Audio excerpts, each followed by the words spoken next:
Assalamualaikum dan salam sejahtera. Anda bersama dengan saya, Nurul Hana Ismail, dan anda sedang menyaksikan You Wartawan. Anda juga wartawan. Baru-baru ini kerajaan telah pun mengumumkan 11 langkah penjimatan belanja kerajaan dan saya kira cukup wajar kalau hari ini kami keluarkan satu topik bagaimana belia pula mengeluarkan pelan penjimatan belia 2014. Dan hari ini saya bersama dengan Encik Alwi Adam, perunding kewangan Izzaz Wealth Management dan Consultancy. Terima kasih banyak Encik Izzaz Alwi. Sama-sama. Okey, kalau cakap pasal pelan penjimatan belia ni kan, saya kira antara pelan penjimatan itu kenalah berbelanja secara bijak juga. Jadi apa kata sebelum kita berbincang tentang hal ini, kita lihat apa pendapat belia, bagaimana cara mereka berbelanja secara bijak. Dulu mak saya ajar buat buku. So, bila kita buat buku, kita buat buku akaun lah. Kita tulis berapa duit kita dapat, berapa duit kita belanja. So, kita tahulah berapa banyak kita belanja everyday. So, kita tahu berapa amount yang kita boleh belanja secara bijak. Seorang belia untuk berbelanja dengan bijak seharusnya berbelanja ikut pendapatan yang kita ada. Maknanya perlu dirancang terlebih awal lah. Peruntukan yang sedia ada tu dirancang terlebih awal dan kita perlu ikutlah apa yang kita dah rancang tu. So jika ada yang di luar perancangan itu boleh dipertimbangkan, tetapi mengikut kepentingan lah. Prioriti yang mana lebih penting. Kalau tak berapa penting tu, kalau boleh orang kata kemudiankan lah. Basically, it depends on your parents. What I do is that what my mom does is she gives me a certain amount in the beginning of the month. So it really does bank on by the end of the month, it's just all depends on you and how you're going to spend your money and all. Itu tadi Encik Alwi, pendapat belia di luar sana tentang bagaimana cara mereka untuk belanja dengan bijak. Dan saya mungkin yang di luar penonton di luar sana terfikir kenapa belia tak? Sebab saya kira belia ini mereka adalah antara populasi yang terbesar sekali di Malaysia sebenarnya. Golongan populasi terbesar di Malaysia 60%, dan mereka ini yang sekarang ini yang saya kira bekerja, berumah tangga dan punya anak, dan saya kira lebih terkesanlah dengan kenaikan harga barang dan sebagainya. Tapi kita cakap pasal pelan penjimatan belia ni kan, bagaimana pendapat Encik Alwi sendiri? Encik Alwi telah pun menguruskan mendadikan khusus bagaimana untuk pengurusan kewangan secara sendiri. Jadi pendapat Encik Alwi, bagaimana cara untuk kita menguruskan kewangan dengan bijak? Okey, bila kita bercerita tentang merancang kewangan dengan bijak, dia perlu bermula dengan satu plan ataupun plan kewangan lah, perancangan kewangan. Jadi kita kena ada pelan kewangan yang holistik dan juga sistematik. Apa yang saya maksudkan dengan holistik ialah dia melihat daripada semua sudut, dan juga sistematik ialah kita mendefinisikan objektif matlamat kewangan, kemudian bagaimana mahu mencapainya pada tarikh bila yang kita mahu capai. Jadi perancangan kewangan ni ialah satu dokumen yang mana kita letakkan segala matlamat kewangan kita. Kemudian kita detailkan cara untuk mencapainya. Okay.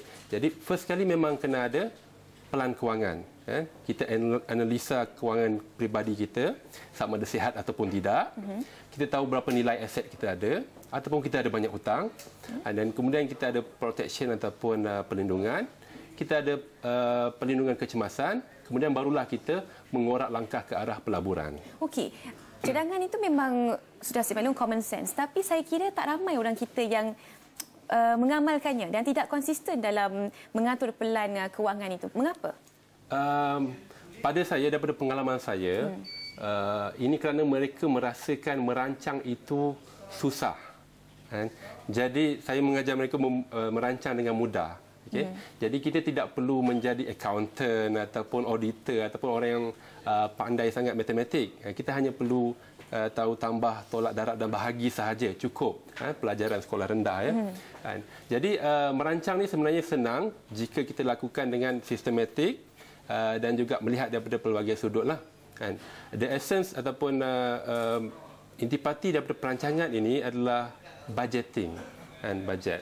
Bila ada budget ini, kita tahu kita punya situasi kewangan satu, kemudian kita dapat memberitahu duit kita ke mana ia perlu pergi. Kita biasanya tak tahu mana dia pergi, ataupun dalam bahasa Inggerisnya, a budget should tell you where your money go. Okey. Bukan wondering where it went. Okey, itu ialah bajet. Maknanya kita adalah orang yang bertanggungjawab terhadap harta ataupun duit kita tu. Jadi kita perlu menguruskannya dan kitalah yang mengarahkannya untuk pergi ke mana. Bukan kita akhir hujung bulannya kita tak tahu duit kita pergi ke mana. Jadi itu essence of budgeting lah. Kan. Kemudian dengan bajet juga kita boleh tahu keperluan dan juga kemahuan.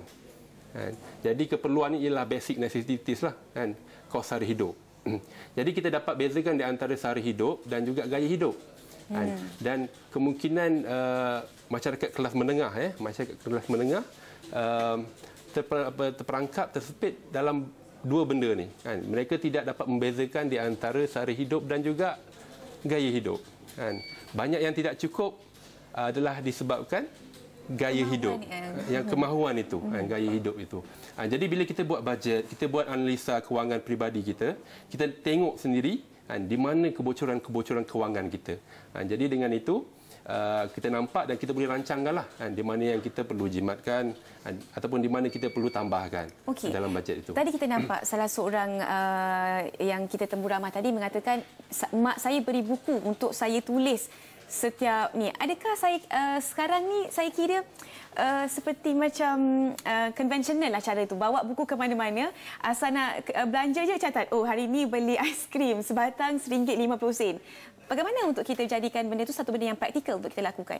Okey, memang betul untuk merancang kewangan perlukan disiplin. Kan? Mungkin ibu bapa kita ajar kita guna buku. Tapi kita golongan belia. Kita sangat-sangat orang cakap IT savvy. Semua mungkin dah ada smartphone dan sebagainya. Kita gunakan teknologi untuk mendisiplinkan kita. Kan? Tidak perlu bawa buku nota ke mana-mana untuk mencatat segala perbelanjaan. Tidak perlu. Kita hanya perlu gunakan smartphone, let's say, kan? Dan download application yang ada, kan? Dan kita catatkan setiap kali kita berbelanja. Setiap kali duit kita keluar, kan? Kita catatkan. Gunakan aplikasi itu. Okey, tapi kalau penonton ingin tahu apakah nama-nama aplikasi yang boleh kita gunakan untuk kita mencatat belanjaan harian kita, jangan ke mana-mana, selepas ini di You Wartawan.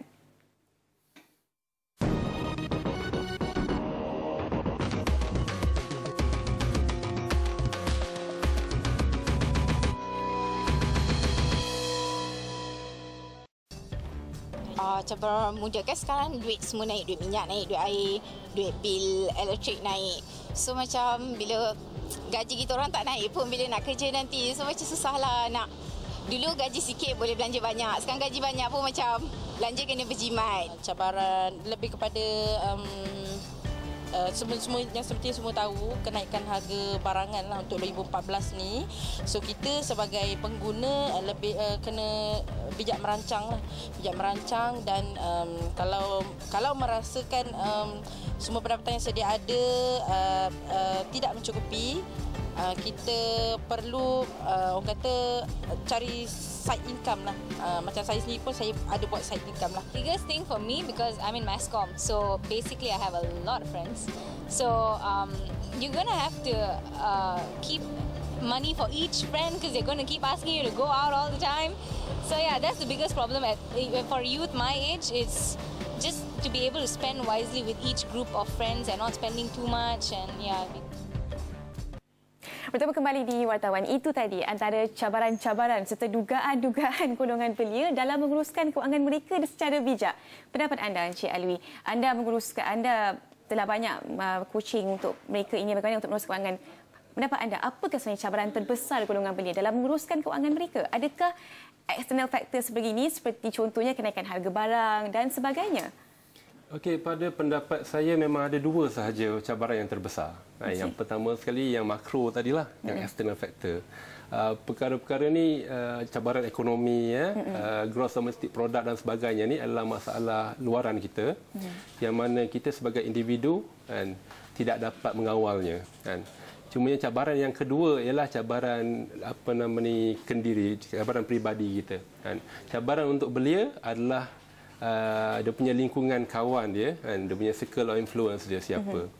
Kalau pengaruh rakan dia, rakan sebaya dan sebagainya yang terlalu orang cakap bermewah-mewahan kan. Jadi dia mungkin terikut-ikut untuk jadi macam tu kan. Tapi kalau circle of friend dia adalah orang yang memang cakap prudent, frugal, banyak menyimpan dan sebagainya ni, maka dia pun akan lebih kepada mengikut yang kawan yang macam ni lah. Jadi cabaran dia adalah untuk mengawal diri kita kan. Macam dalam yang yang remaja-remaja yang cakap, dia mahu bersosial dan juga spend duit untuk kawan-kawan yang bersosial tu. Jadi kita perlu ada kawalan diri yang kukuh lah. Kita tidak perlu terikut-ikut dengan gaya hidup orang lain. Kita hanya tahu apa yang kita mampu, kemudian kita meletakkan prioriti kita terhadap benda itu. Kalau kita tak mampu, kita kata kita tak mampu. Hidup kita jangan untuk memuaskan hati orang lain. Okey, dari pemerhatian anda, sejauh mana pengetahuan rakyat Malaysia dalam menguruskan kewangan mereka? Adakah di tahap yang baik atau tidak? Daripada pengalaman saya, peserta coaching dan juga bengkel saya boleh katakan rendah. Rendah tu dalam skala 0 sampai 10 tu berapa? 0 sampai 10 saya bagi 4 sahaja. 4 saja untuk kesedaran kewangan rakyat Malaysia lah, untuk merancang secara bijak. Mungkin dia ada perancangan, tapi perancangan itu tidak berapa bijak dan tidak berapa, seperti yang saya cakap, dia holistik dan juga sistematik. Dia mungkin ada buku kira-kira, tapi itu tidak cukup. Dia perlu ada analisa yang lebih mendalam, yang mana ia boleh dibuat dengan sistem yang mudah. Okey. Adakah sebenarnya benda ini boleh kita lakukan secara konsisten atau kita perlu pergi kursus untuk tahu, untuk menguruskan kewangan kita dengan lebih baik, atau sebenarnya benda ini common sense saja? Benda ini common sense, ya betul. Tapi ia perlu diberitahu. Dan ia perlu diajar. Untuk seseorang itu merancang dengan bertahap.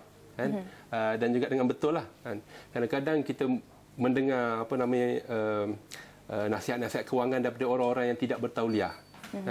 Dia mungkin kawan kita yang menjadi kita punya penasihat kewangan, dia kata mungkin kereta itu sesuai untuk kita, tapi adakah nasihat itu betul? Jadi nasihat kewangan ini perlu didapati daripada perancang kewangan yang bertauliah lah, yang tahu tahap prioriti kita. Alright, Encik Alwi, ramai saya rasa kira orang sudah cukup rasa selamat bila mereka kata, oh, I ada unit trust, I ada melapor di ASB, I juga ada insurans. Adakah ini mencukupi? Ia tidak mencukupi kerana dari segi pengurusan unit trust, unit amanah ataupun takaful dan juga insurans ni, kita perlu lebih lagi, sebab dalam merancang kewangan ni kita perlu grow our money, kita perlu mengembangkan duit kita. Jadi pelaburan ada yang rendah risikonya, yang macam kita beritahu tadi, yang ASB mungkin rendah risikonya kerana ia dijamin oleh kerajaan kan. Unit trust mungkin medium risiko kan. Kemudian ada juga instrumen-instrumen lain yang tinggi risikonya. Dan ini juga memberi pulangan yang lebih tinggi. Jadi kita sebagai belia untuk bijak merancang wang, kita perlu tahu semua instrumen yang ada untuk kita tahu vehicle, cara untuk mengembangkan harta ataupun duit kita. Okey, pendapat Encik Alwi lah, apakah sebenarnya antara kesilapan terbesar golongan belia dalam menguruskan kewangan mereka? Okey, kesalahan yang terbesar pada saya ialah top 3 tadi yang saya cerita tadi. Yang pertama sekali, dia terlibat dalam hutang kad kredit yang terlalu banyak. Okey. Kemudian hutang pinjaman peribadi, kemudian hutang kereta. Adakah perlu kita sebenarnya ambil kad kredit ni sebenarnya? Kad kredit sebenarnya tidak perlu jika kita tahu menguruskan wang tunai kita. Tapi kita tidak menolak ada keadaan yang kita perlu gunakan kad kredit. Contohnya kita nak membayar amount yang terlalu besar kan. Tapi cukup untuk kita gunakan satu kad kredit sahaja. Dan kita berbelanja hanya menggunakan tunai sahaja, cash term only. Belanja hanya tunai. Okey. Bermakna kad kredit ni hanya digunakan untuk waktu bila ini? Kad kredit digunakan untuk yang amount yang besar, macam kita check in hotel dan sebagainya. Ataupun kalau kita memang pandai ataupun kita membayar baki kad kredit tu di akhir bulan, memang habis bayar, kita boleh gunakan sebab itu adalah instrumen untuk memudahkan kita. Okey, dan dia memberikan kita rekod kewangan di bank yang menyebabkan bank boleh memberi pinjaman kepada kita di masa akan datang nanti. Boleh ada, tapi limitkan kepada satu sahaja. Dan jangan jadi mangsa kepada kad kredit ni. Okey. Tadi kita ada cakap aplikasi-aplikasi yang boleh membantu kita mencatat keuangan kita sehari-harian. Kalau kita boleh update dekat status dan di Twitter dan juga Facebook setiap hari, saya kira tidak mustahil untuk kita lakukan benda yang sama untuk belanjaan kita. Apakah antara aplikasi-aplikasi yang boleh dicadangkan kepada golongan belia di luar sana? Okey, aplikasi yang saya sendiri gunakan, jika pengguna Apple, iPhone dan juga Android, boleh search di Google Play ataupun Apple Store itu Spending Tracker. Spending Tracker? Ya, Spending Tracker. Okey, dia ada ikon macam wallet warna merah tu. Itu aplikasi yang saya guna dan saya rasa itu cukup untuk kita merancang ataupun monitor kita punya perbelanjaan sehari-harian. Bila seperti mana kita update status Facebook kita dan juga Twitter, setiap masa duit keluar daripada poket, kita catatkan. Mudah. Setiap kali duit dapat pun, ada orang bagi dan sebagainya. Juga kita catatkan. Dan melalui aplikasi ini, kita boleh tengok satu hari itu kita belanja berapa banyak. Dan kita seboleh-bolehnya berdisiplin untuk mencatatkan ini sekurang-kurangnya saya cakap sebulan ataupun 40 hari. 40 hari. Supaya boleh jadi tabiat dan sikap kita. Dan juga untuk tengok spending pattern. Okey. Baiklah, kita akan bicara lebih lanjut lagi Encik Alwi tentang pengurusan kewangan dan juga pelan penjimatan belia 2014 lepas ini di Wartawan. Jangan ke mana-mana.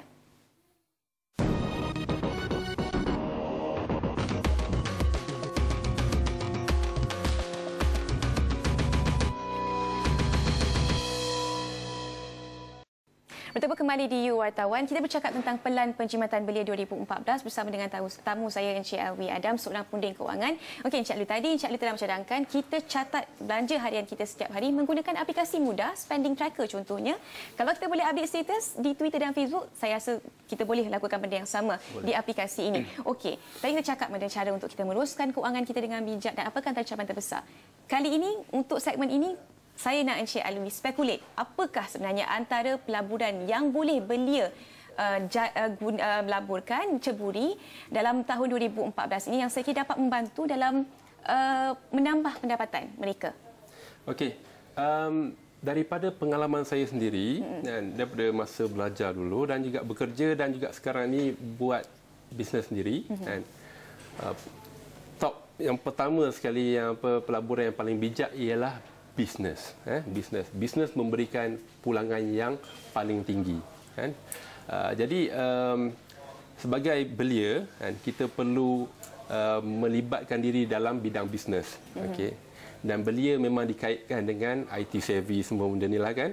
Jadi kita berniaga secara online. Kita ada let's say smartphone, kita ada internet, laptop dan sebagainya. Gunakan itu dari menjadi liability semata-mata, jadikan dia sebagai mesin buat duit. Bisnes secara online kan? Bisnes secara online. Okey, tapi sabar dulu Encik Alwi, sebelum kita ke spekulate benda-benda lain tu, kedua dan ketiga, apa kata kita lihat dulu apakah pendapat golongan belia di luar sana, pendapat mereka, pelaburan yang mereka boleh gunakan untuk menambah pendapatan. Untuk pelaburan bijak tu saya emas kot sebab harga emas naik tak pernah turun, and tak rugilah kalau ceburi harga bidang emas tu. Selain tu bidang hartanah, maybe siapa yang belajar bolehlah. Saya pilih untuk perniagaan online lah sebab saya sendiri pun telah mulakan perniagaan online dan alhamdulillah sedikit sebanyak membantulah perbelanjaan keluarga. Invest in your parents because they'll be the ones giving you the most money later on in life. Yeah, I mean at my age I wouldn't advise in investing anything. We're not wise enough for that. So you're going to be losing out by the end of the day if you're going to be a bit this risky at this age. Itu tadi pendapat belia kita di luar sana. Ada yang cakap perniagaan online dah betul dah tu. Spekulasi mereka tu dah betul, dah tepat dah tu. Okey, ada yang cakap emas, ada yang cakap hartanah, ada yang cakap jangan invest apa-apa langsung tapi kepada ibu bapa saja. Pendapat Encik Alwi? Okey, yang seterusnya saya rasa kita perlu melabur dalam hartanah. Okay. Walau serendah mana pun gaji kita, perlu terus beli hartanah. Jadi betul lah hartanah tu tepat ya? Hartanah tu tepat. Ya. Gaji banyak macam mana pun, kita beli hartanah ni sesuai dengan kemampuan kita pada waktu itu. Jangan tangguhkan untuk membeli hartanah. Kalau gaji kita mampu beli flat, kita beli flat. Kalau gaji kita mampu beli apartmen, kita beli apartmen. Kalau gaji kita mampu beli kondo, kita beli kondo. Kalau gaji kita mampu untuk beli semidi, banglo dan sebagainya, kan, boleh beli semidi, boleh beli banglo, tapi adalah lebih bijak dengan diversify dan beli banyak-banyak apartmen dan sebagainya untuk kita sewakan dan dapat income, pendapatan daripada benda tu. Okey, seterusnya? Seterusnya yang ketiga pada saya ialah saham. Pelaburan saham. Ramai orang menyangka pelaburan saham ni sangat-sangat tinggi, complicated. Saya pun tak faham macam mana mereka ni bermain saham pun. Tinggi risiko dan sebagainya kan. Sebenarnya ia tidak begitu. Kan. Pelaburan saham sangat pada saya sangat mudah kan. Boleh guna komputer kita online platform dia, trading platform itu kita boleh log in di mana-mana saja asalkan kita ada internet access. Jadi apa kaunter-kaunter yang nak beli ini yang biasanya orang rasa kompleks tu kan. Tapi kita boleh fokuskan kepada kaunter-kaunter yang besar kan, syarikat-syarikat besar yang stabil kan. Contoh mungkin Tenaga Telekom ataupun Petronas Dagangan dan sebagainya. Ini kaunter-kaunter yang yang stabil dan juga memberikan dividen yang saya katakan lumayanlah untuk pelabur. Kan? Dan harga-harga tu, harga barang tersebut pun meningkat, elektrik naik kan, minyak naik. Apa kata kita laburkan kat syarikat tu, kita akan dapat keuntungan daripada situ juga ya. Kita offset kenaikan barang ni dengan melabur ke dalam saham syarikat itu kan, konsesi lebuh raya dan sebagainya. Jadi jika mereka untung, kita pun dapat untung. Jadi bolehlah menampung sedikit kenaikan kita lah. Baik, selain dari itu? Selain daripada itu, yang macam saya cerita tadi pasal hartanah tadi kan. Jadi ada orang berfikir kena ada buat pinjaman bank dan sebagainya. Untuk beli hartanah. Untuk beli hartanah. Jadi mereka merasakan itu susah kan. Tapi daripada pengalaman saya dan juga kawan-kawan saya kan, dan ada dari antara mereka yang masih lagi belajar di universiti kan, mereka membuat kita panggil sublet. Sublet tu apa? Sublet tu dari segi definisinya ialah sewa atas sewa. Sewa atas sewa. Ya, sewa adakah atas ini sewa. satu benda yang biasa dilakukan di Malaysia? Saya rasa ia tidak begitu popular lagi pada masa kini. Tapi ia mampu menjana pendapatan yang lumayan lah. Kan. Sewa atas sewa ni ialah kita sewa satu hartanah daripada tuan punya dia. Kemudian kita sewakan pula kepada orang lain. Okey. Jadi banyak pertanyaan orang cakap boleh ke tidak dan sebagainya. Takut tuan rumah marah ke tuan apa rumah kan? marah dan sebagainya kan. Kita kena transparent dengan tuan rumah.